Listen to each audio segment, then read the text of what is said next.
Good evening, everybody, and a very warm welcome to this webinar. So my name is Greg Beaton. I work for Brown&Co, and I lead on this DEFRA Future Farming Resilience Fund project. We are running a series of webinars just to give people insight into our offer. And this evening, we are going to be joined by James Brown, who is a livestock specialist within Brown&Co, and James will come on after about 10 minutes when I've run through some basics of the project. So just a little bit of housekeeping to start with. We're trying to encourage as many questions as we can. At the bottom of your screen, you'll see a Q&A button. Please use that to just type in a question. We can see it and we'll respond to it as best we can during the session. If there's anything that we can't answer or we run out of time because we have too many questions, we'll get back to you afterwards. This is also being recorded, and if you want to watch it again or you have any friends, colleagues, family members who you'd like to share it with, then do let us know and we can send you the file so you can watch it at your leisure. So if we could just move to the next slide, thank you. So our agenda tonight is to run through an introduction to the project and just give a little bit of background to the agricultural transition period and why this project's running. Some words and thoughts on our approach in Brown&Co as to why we think our approach will add real value.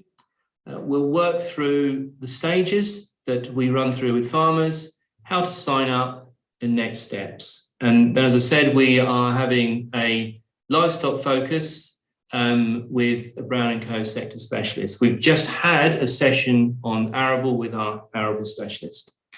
So please do ask questions all the way through, and particularly at the end, when I'm sure James will be happy to field them. Next slide, please. So what's this fund all about? Well, it's really to help support farmers, in this case, livestock farmers, as we leave the European Union. We're entering a stage that's going to entail a lot of change. We've had a very consistent safety net of the BPS system under the Common Agricultural Policy in place for a number of years, and now things are all changing over the next 7 years. So DEFRA really want to support farmers through that time. DEFRA are funding this project, and by the end of it, they do hope that farmers, whether you be a big farmer, a small farmer, wherever you are in England, you're clearer about the process, clear about the changes, but particularly clear on the opportunities that you have through some of the new initiatives that are being launched, and we'll run through those in a minute. So this is the second phase of this project. The first phase ran for approximately a year, finishing in March 2021. Brown&Co were the biggest provider in that pilot phase. We delivered just over 600 farmers and advice to farmers in that time. So this interim phase now runs for a relatively short period through until February 22. And that's going to be followed by the main phase that will run through until October 24 and the start of ours. One point to make is that farmers can enter any phase. So don't think that if you only want to work with us in this phase, you can't work in the main phase, or you may have worked with us in the pilot phase, you can't work with us this phase. You can work through all three phases, and DEFRA will support you through all three phases. And I think that's quite important because the project does represent between 2 and 3 years of support to farmers. Next slide, please. So what's been happening over the last 2 years? The answer is quite a lot. This slide aims to capture all of the policy announcements, all the announcements from DEFRA in their blog, which seems to be their favourite communication method. So we started last year with papers that set out the change around policy and what was going to change. It's been updated this year as more information has come together. There's been consultations around ELMS, around tenancy reform, around lump sum payments, around sustainable farming incentive. We've got the various environment secretaries producing papers, and we've got a sort of a transition period plan now that was updated in June 21. What we do know now is that a lot of the talk is actually now leading to action. So 2021 is a year where we're going to see from now onwards some of these things really starting to happen. And that top right-hand side circle sets out some of those. But importantly, the red part of that circle is this project. So to accompany all those changes, therefore is funding organisations such as Brown&Co to help support farmers through that change. Next slide, please. The biggest bit that most people will see happening soonest is the loss of BPS, and checks that farmers will receive this November, December will be slightly smaller than they were in previous years.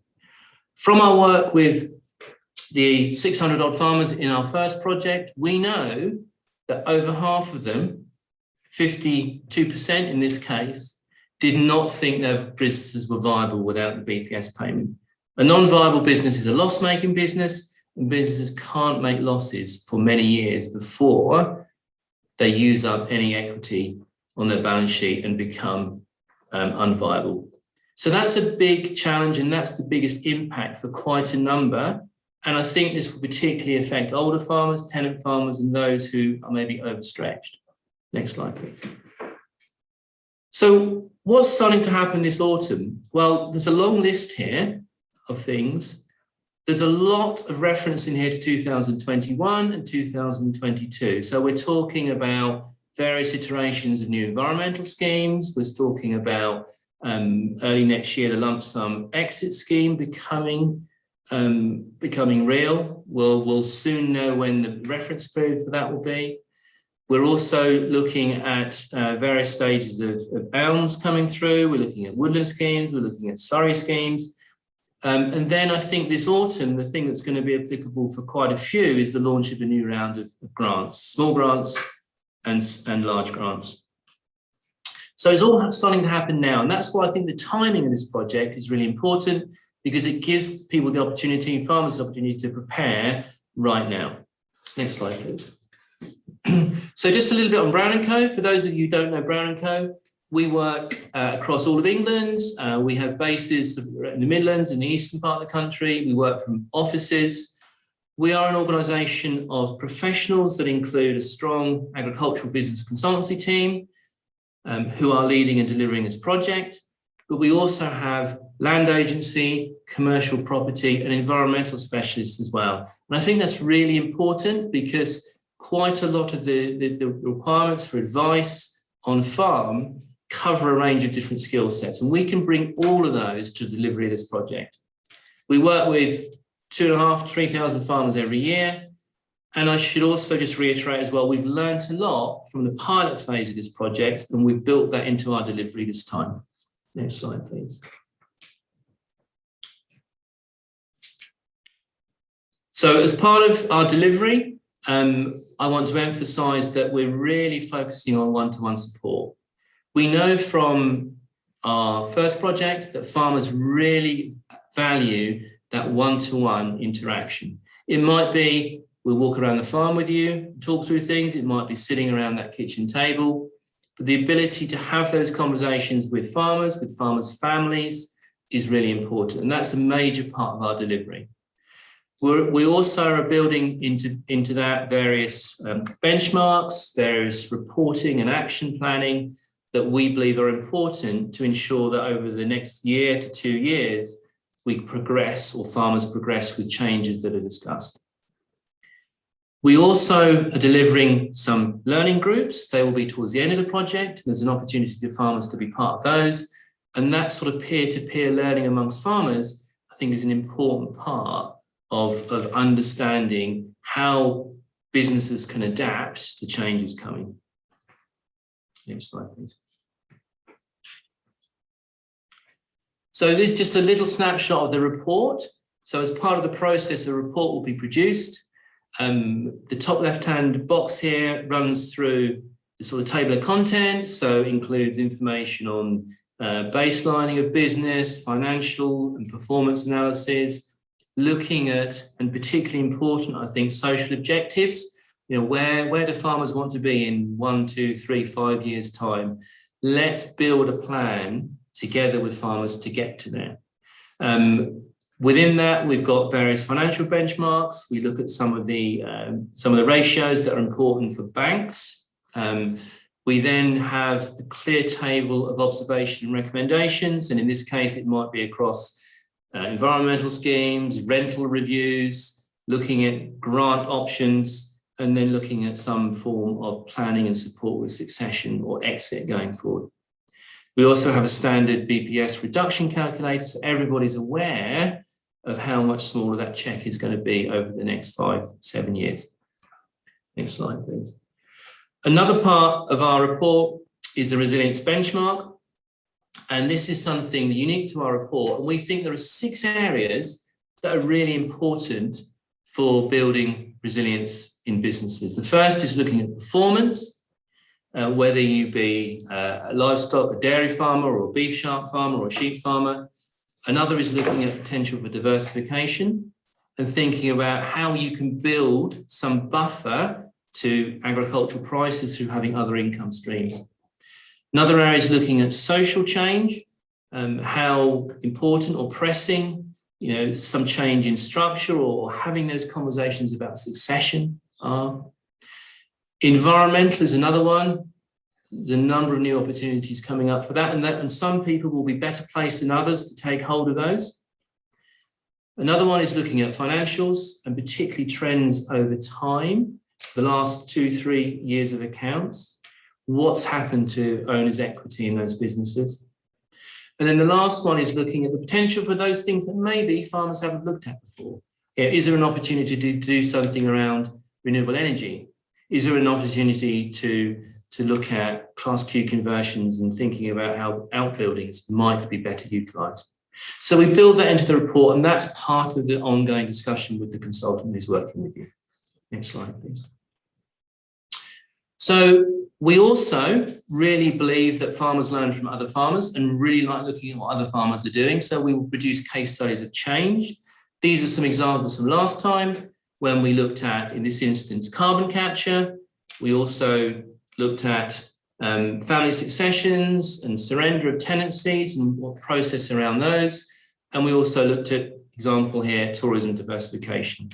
There were 9 or 10 different areas. I've just highlighted 3 of them here that we've looked at in detail. And it might just give some ideas as to what might be applicable in your particular situation. Next slide. Okay, so when it comes to process, so these are the 7 stages that we work through with farmers. Firstly, register your interest. Let us know by email, by phone, by using the website. And what we're looking for then is just basic information on name, address, and we would also like to collect your SBI number. We'll then follow up and send you an information pack, and that information pack has got various details of some of the changes coming up. It sets out some of the process areas. It also asks a few questions that we need to report back to DEFRA on, but basically it helps start preparing you for the one-to-one meeting. There's also a list in there that I'll come to in a minute on information to prepare in advance. The third stage is one of our project team members here from our core team will give you a call and spend between 5 and 10 minutes just running through a few survey questions with you that we need to just collect from you to start the process.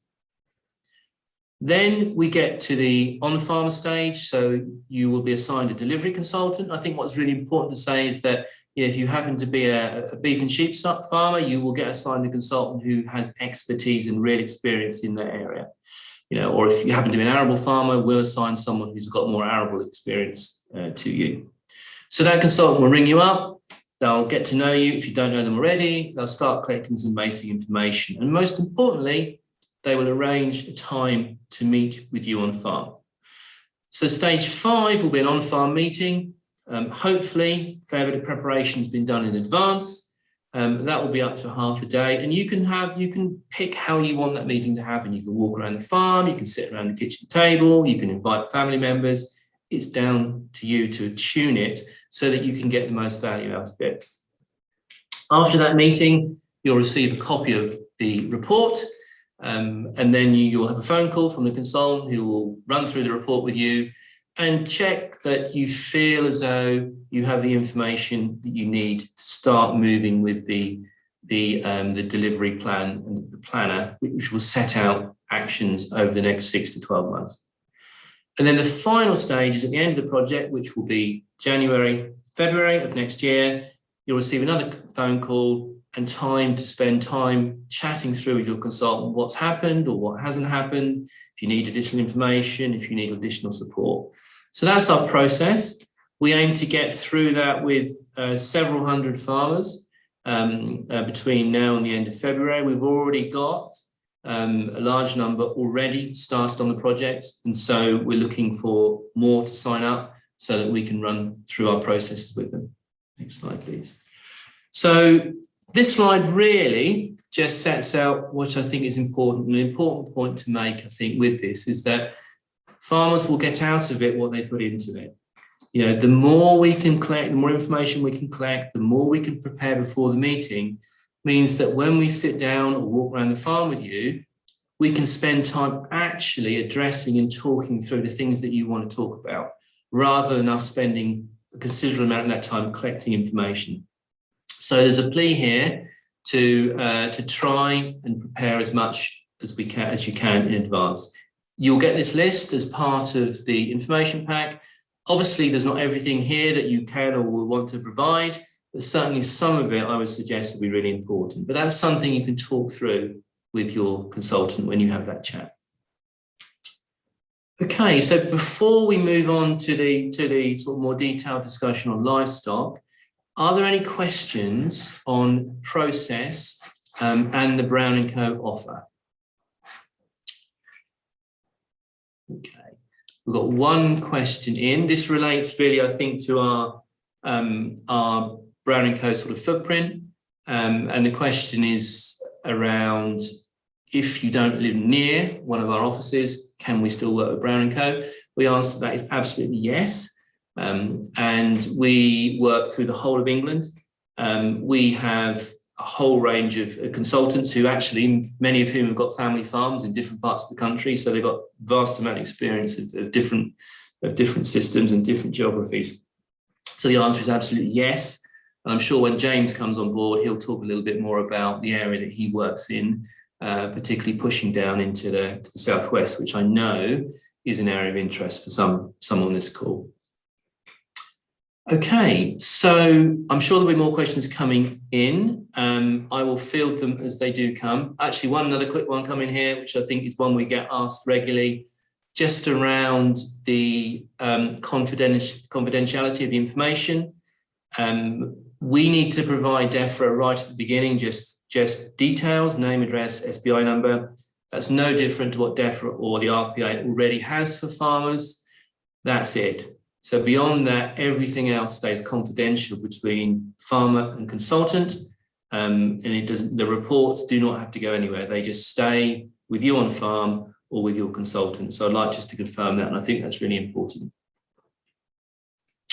Okay, we will move on now. There's one more that comes in, but I'll bring that question in a bit later, I think. So I'd like to introduce James. James Brown. So James is one of our livestock specialists based in the Banbury office. And James has kindly agreed to come on board tonight and to talk us through some of the challenges and opportunities out there in this programme for livestock farmers. So welcome, James. Nice to see you. Thank you, Greg. So I wonder whether I could just start off, James, just with a bit of context, because I think one thing that's important with the Brown&Co offer is, our experience of our consultants, of their backgrounds. So can you just talk a little bit about sort of the breadth of livestock farmers that you work with, where they are geographically, what your own interest expertise is, just to give a bit of substance, please. Yeah, thank you, Greg. Good evening, everybody. I work out of the Banbury office, offering consultancy advice, really westwards from Banbury, so right away across the border of Wales, down into the south, west, and then up into Derbyshire. A lot of the clients that I work with are mainly livestock farmers, as I come from a livestock background, from a beef and sheep farm, and therefore provide advice to mixed farms or livestock farms, as well as poultry and pig farmers across the region, really, as well as some diversifications with clients that have got potentially a farming enterprise, but also diversification in terms of maybe equine or farm shops or tea rooms, etc. Okay, and you're from a farming family yourself, James, yeah? Yes, yeah, that's correct. Yeah, okay. Just to tie in with one of the questions that's come up, we, small farmers, large farmers, we work with both. I have a range of clients, really, from small intensive livestock farmers, maybe with poultry enterprises, right the way through to large estates. So we advise clients from a broad spectrum of sizes of business, really. And whether they are small or large, they all have their needs and challenges, and provide advice for them.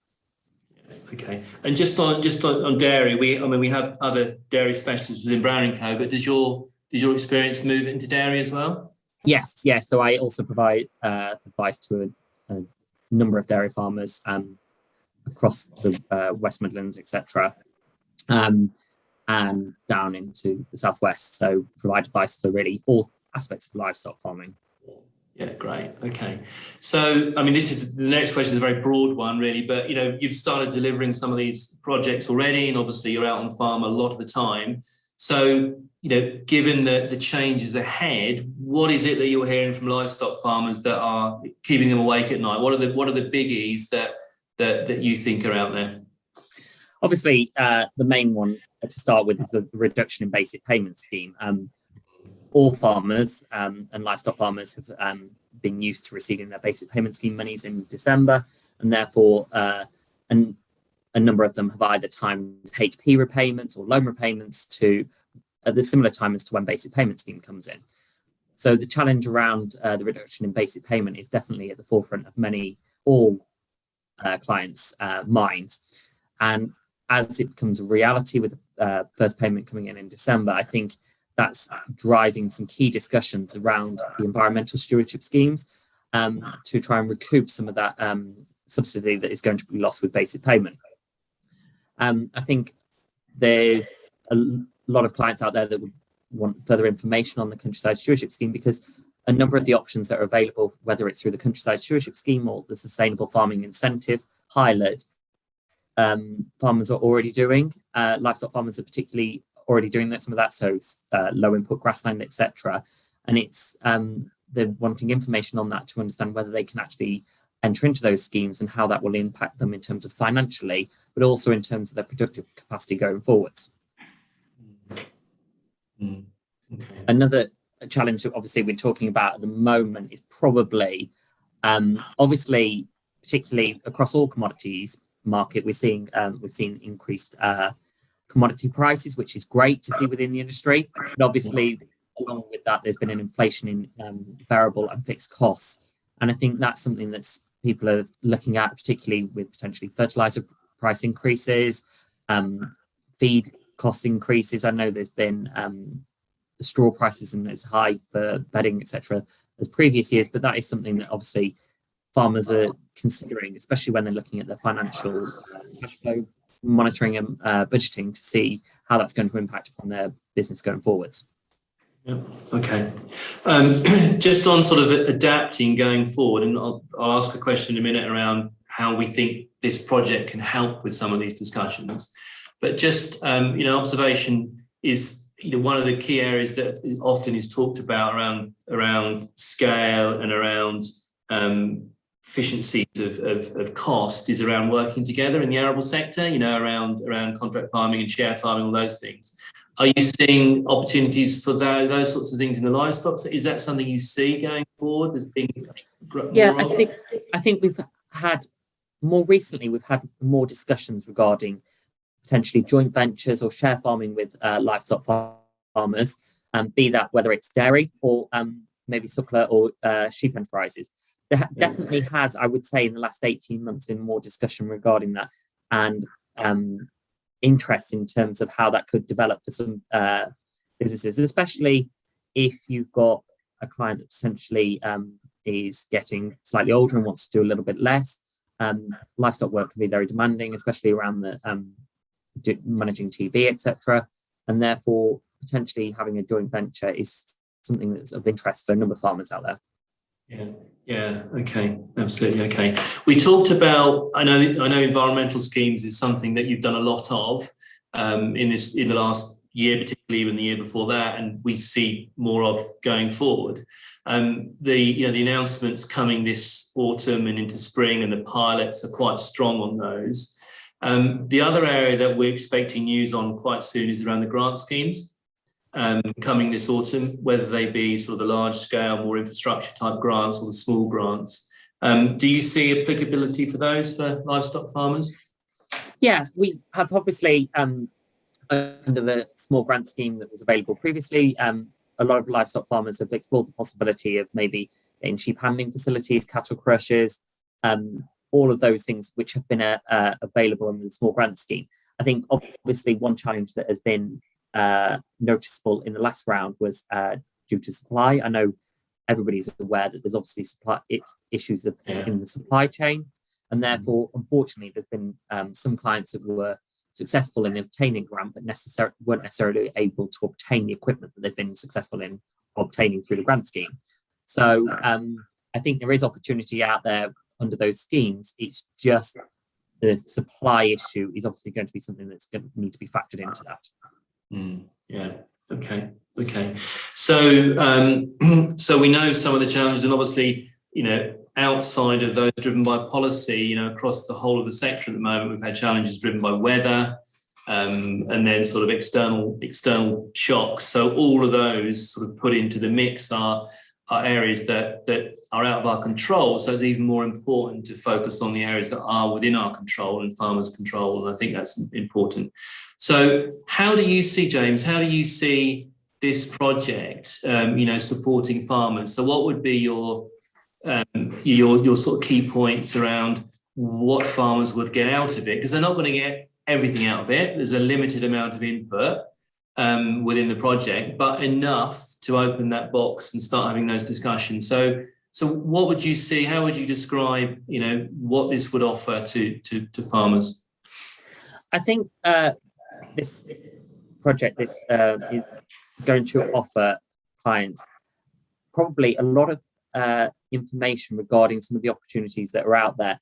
There is a lot of information, I saw in the slide earlier, that there's a lot of information out there in terms of different schemes, whether it's, as we talked previously, the number of environmental schemes or the woodland schemes that are available.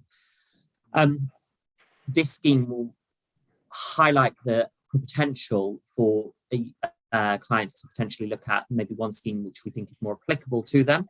So give them the information and maybe signpost them in the right direction of what is available to them. I also think it's going to give more information in terms of the basic payment reduction and how that potentially will impact upon their financial performance, and how that can then be mitigated through maybe grant funding if they've got opportunities through diversification, etc. These will be discussed and highlighted going forwards. Yeah. Okay. Do you want to say a few words on on sort of the Brown&Co offer? Because I think one thing that we think is really important is about the breadth of the offer, because it's not just about livestock; it's about the resource that farm has available to it. Yeah, I think what is being offered is effectively a report that obviously is applicable to each individual business, and it will focus in on the key areas that a client will potentially want to look at. So whether that is diversification through, as you mentioned earlier, Class Q, or focus on environmental, all the financials, the report will highlight those areas for then further discussion. I think what is good is that not only are we going to have the conversation to start with the client over the phone, but we're also going to have a significant amount of time on farm to either look around the farm to see if there's any opportunities that may become relevant within those discussions, or just to sit down with the farmer or the family and talk about what changes are going to take place and how they will impact on the business. So I think it will give an overview of what there is taking place within the agricultural transition period, which, when you read the information that's available, there's quite a lot of information out there. So it will hopefully provide further clarity and direction and travel for each individual business. Yeah. I think I would add to that as well. I think it's an opportunity for farmers to make sure they haven't missed anything. Because as you say, there's a lot of information out there. There might be something in information actually that a farmer's missed that actually they need to grasp hold of, or there's an opportunity to do so.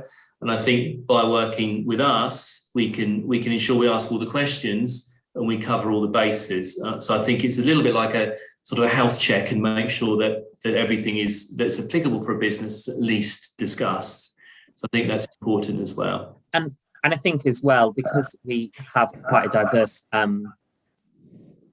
business ourselves, Brown&Co, with specialists in both commercial property, residential property, planning and land agency, that if there is something that we think needs to be discussed further, we can signpost that person to somebody within the department that maybe will be able to advise them further. So I think that is key, that we've got a number of specialisms within our firm that will potentially be able to provide information or create further discussion. Yeah. Thank you, James.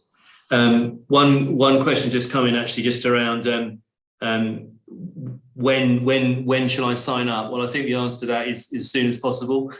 We're looking particularly with livestock farmers to really deliver now. And you've started, or going to start next week, James? Yes. So yeah, we've got some meetings already booked in, ready to go on this project. So I would say don't wait. We know that we've got several hundred to deliver, and we know that as we move towards the end of the delivery period, it's going to get busier. So I would suggest, if you are interested and want to sign up, get your name down now, and we can start working with you pretty immediately. Okay. James, that's been really, really helpful. I think what we wanted to do was to show the breadth of our offer, but also particularly just to pick out some of the areas that are important for particular sectors. We talked earlier on with Rob around the particular challenges in arable, but also the opportunities, and I think you've done the same for livestock. So thank you very much. Thank you very much for that. Do you want to add anything else, James, or are you okay now? Because I want to move on to the last slide now. No, thank you, Greg. Thank you very much. No, thank you, James. And if anybody wants to work with James, anything that he's said has sort of stimulated you, then do let us know, and we can put you in touch. So just moving on to the last slide, really, which really just sets out the next steps. And on this call, I think there are some people who have not signed up yet. So to sign up, please do drop us an email or call us or go to the website. We will get back to you within 24 hours. So you won't have to hang around very long. And we'll start working with you on information as soon as in that time scale. If you've already signed up, then you should already have an information pack either on email or by post. You will then very soon, in the next few days, get a call, if you haven't had it already, just to run through some of the DEFRA administration. That's a 10-minute call over the phone. And very shortly after that, we will arrange the first one-to-one meeting with you, and you'll get a call from your delivery consultant. So we're live now. We've got a team working on this. So please do come and join us. We really look forward to working with everybody, and we are confident that we can provide real value to every farming business. So thank you very much for coming on board tonight, and we look forward to working with you going forward. Thank you.